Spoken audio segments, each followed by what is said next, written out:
So what brought me into the perinatal field was my own experience with childbirth. I had a 52-hour labor followed by a medically induced maternal coma. Once I had my daughter, I was in pretty bad shape medically. I ended up being in the hospital for 3 weeks. I had an NG tube. I was unable to eat for more than 2 weeks. It was a very, very traumatic time. I had 5 stomach surgeries during this period. I had to relearn how to walk again. It was really wild. At one point, a medical student came in and asked me if he could ask some questions. And I was like, yeah, sure, you can ask whatever questions you like. And he was standing there. He had his hand on my daughter's like baby bassinet, the hospital bassinet. And he started asking me questions about my labor and delivery.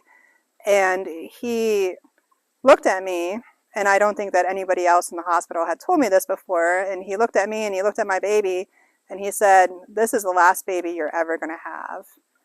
And I just remember looking at him and I let out this scream from the bottom of my soul.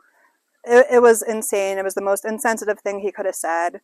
So that was a real turning point for me. They brought psych in. Didn't do anything with it. I think they might have evaluated me, decided that I was fine, and then we moved on with it. The mental health issues from my birth trauma were never addressed, like any type of PTSD.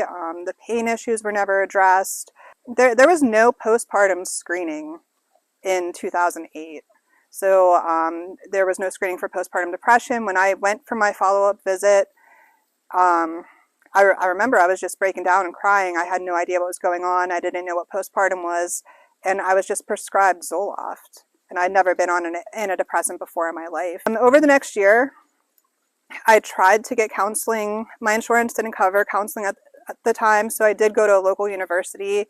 I think I had 5 or 10 CBT sessions, which I didn't find helpful at the time. I met with a psychiatrist who told me I had the highest GAF, which was the global axis of functioning at that time, and that I didn't need therapy. And I remember saying, I need therapy, I need help. He's like, no, you're functioning at a really high level. Now that over-functioning is a way to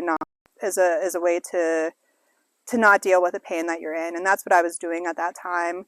After that happened, I went back to graduate school. I got my degree in professional counseling. And at the same time, I started a nonprofit organization called MAYA, which stands for Me and You Always. And we celebrated all the ways families came together